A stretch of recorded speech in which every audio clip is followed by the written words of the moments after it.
Oi, quarto ano, tudo bem? Vamos a mais uma aula.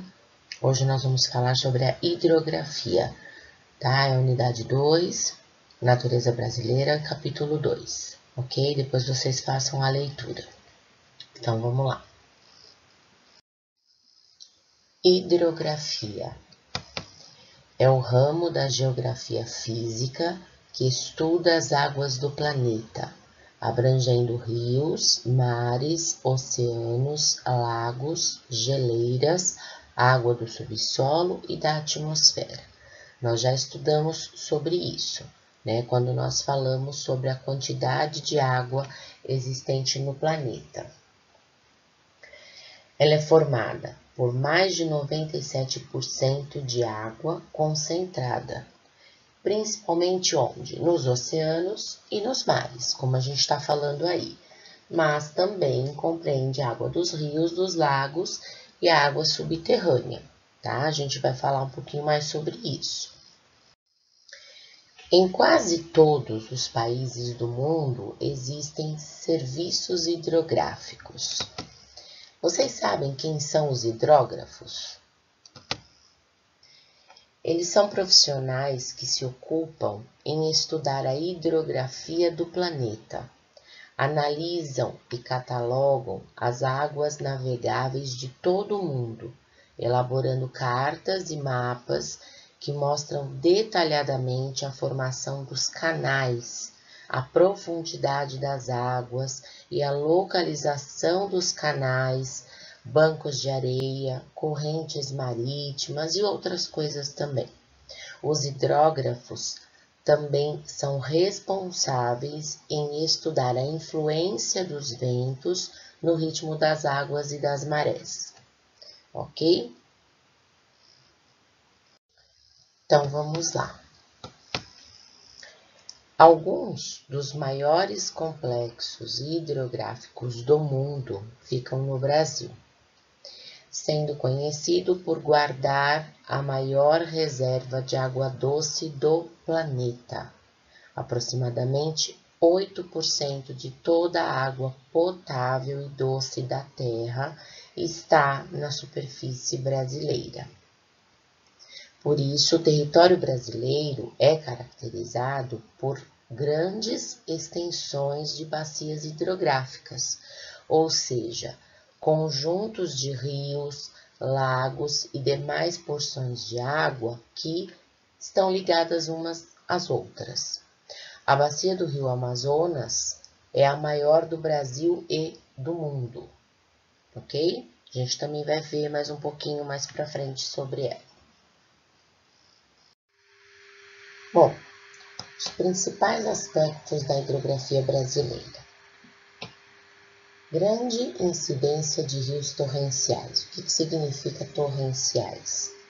Que tem um fluxo de água intensa, uma grande abundância de água. E perenes, né? Por que perenes? Por causa da decorrência do clima, que o que predomina é o úmido no nosso país, salvo os rios do sertão nordestino, que a gente sabe que possuem rios sazonais. O que é isso? Temporários, que vocês também têm lá no livro, vocês já devem ter feito a leitura. Predominância de foz, onde termina o curso de um rio. Variações fluviais. As variações fluviais das bacias hidrográficas são de domínio principal do tipo pluvial. Pluvial é o quê? Das chuvas, tá? Ocorre, então, principalmente por causa das chuvas. No entanto, ocorre o desenvolvimento também de rios formados ou influenciados por águas que são de geleiras, no caso da bacia amazônica e do Paraguai. Reduzido número de lagos, um número pequeno de lagos, e a predominância de rios que desaguam no mar. Diante da imensa abundância hídrica que o Brasil possui, de novo, né, com exceção do sertão nordestino, que a gente sabe da seca que ocorre durante o ano, o nosso país está praticamente imune à falta de água. ou pelo menos não possui grandes preocupações nesse sentido, o que é um privilégio para nós, uma vez que a escassez desse importante recurso, né, da água, já se tornou realidade em muitos países e as previsões são muito pessimistas em relação ao assunto, até porque sabem que a água não é infinita como se acreditava antes. Os brasileiros são esbanjadores de água, infelizmente, né? Quando o assunto é o nível de consumo de água e o devido tratamento que destinamos aos rios, especialmente aqueles que cruzam diversos centros urbanos, né? Que muitas pessoas que moram à beira de rios, então esses rios acabam cruzando próximo às casas dessas pessoas. Independente do tamanho desse rio, o que acontece? Na maioria deles, o que acontece? Ficam todos poluídos, sem vida, pelo menos nessa parte onde tem a região de localização de bastante casas, a região urbana. Por quê? Porque as pessoas maltratam os rios, as pessoas jogam lixo, as pessoas utilizam esse rio, na verdade, como uma lixeira, um depósito de lixo, o que não é o correto. Então, por isso, dessa situação aí de os brasileiros serem taxados como esbanjadores de água e mesmo tendo a água, ao invés de preservar, maltrata. Ok? O rio. O rio é uma corrente de água natural que se dirige para o mar, para um lago ou para outro rio. Ele pode percorrer vários caminhos, ok? Os córregos, riachos, regatos ou ribeirões são rios mais estreitos, mais rasos ou com menor volume de água ou extensão. Agora a gente vai falar um pouquinho das partes de um rio. As partes de um rio mais conhecidas são a nascente, leito e foz. Entretanto, existem outros conceitos que se relacionam com a estrutura de um curso d'água. Então, por exemplo, aí, a nascente é o local onde a água subterrânea atinge a superfície, dando origem a um curso d'água. O ponto onde a água aflora é também chamado de olho d'água, também pode ser chamado de mina, de fonte, de bica ou manancial. Todos esses nomes, acredito que vocês já tenham ouvido falar em algum momento. Então, tudo isso a gente pode considerar como a nascente do rio, o ponto de origem do rio. Aí tem o leito.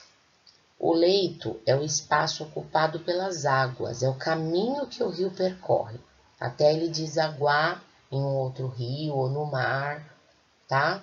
Mas é o caminho que ele vai percorrer. A margem.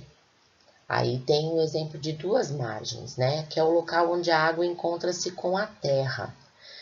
A gente costuma utilizar esse termo para se referir à beira d'água de um rio ou de um lago, quando se encontra com a terra.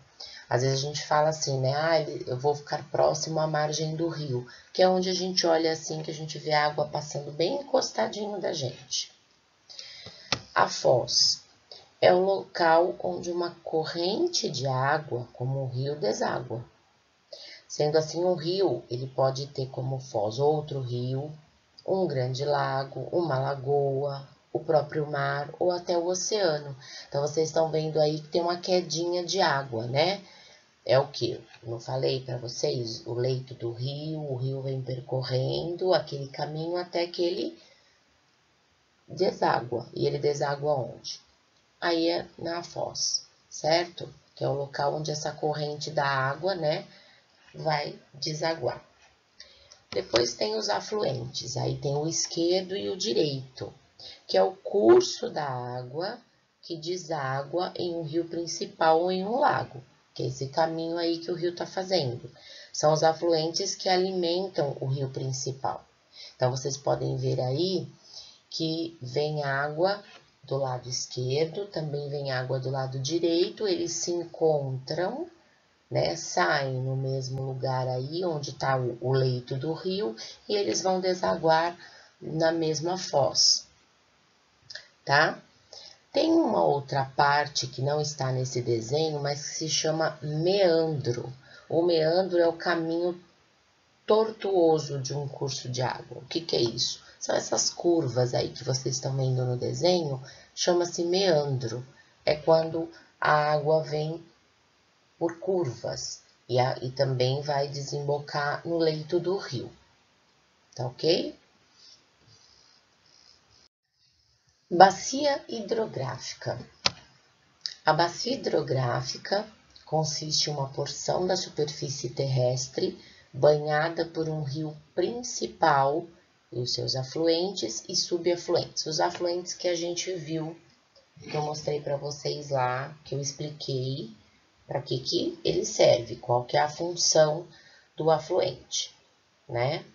Tem o subafluente também, que não estava lá no desenho, que é um rio que deságua no rio afluente. Então, tem o subafluente, que traz a água que vai desaguar lá no afluente. Que aí depois, em um rio principal, em um lago, eles vão alimentar esse rio até que chega na foz, que é onde eles vão desaguar, tá? Então, a bacia hidrográfica é uma porção da superfície terrestre que é banhada por um rio principal. Tá aí um exemplo. Então, para vocês entenderem melhor um pouquinho o que é uma bacia hidrográfica, eu vou dar um exemplo bem simples para vocês e que vocês podem até fazer essa experiência em casa, tá? A bacia hidrográfica, ela recebe esse nome porque ela funciona de forma muito semelhante a uma bacia comum. Sabe a bacia que vocês têm em casa? Então, ela funciona dessa forma. Como assim, professora? Então, vamos lá. O rio sempre estará localizado na parte mais baixa da bacia, que é onde as águas sempre correm, tá? Então, por causa disso, na hora que você vai colocar água na bacia, vocês vão jogar a água na bacia, numa bacia comum, essa água vai escorrer. Por causa do quê? Por causa da gravidade, né? A água não vai subir, ela vai descer. Então, na bacia hidrográfica acontece a mesma coisa. A água, né? A água vai, não falei lá para vocês? Tem água da chuva, né? Água de rio.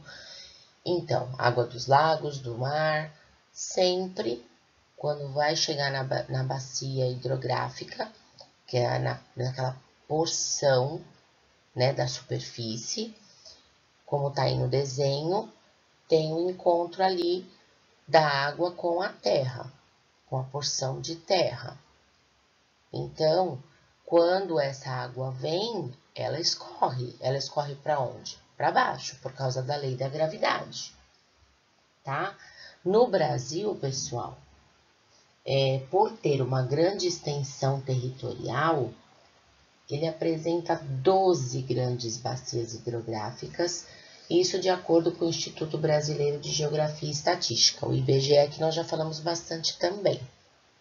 Então, a gente vai falar um pouquinho, né, vai conhecer, melhor dizendo, as 12 principais bacias hidrográficas.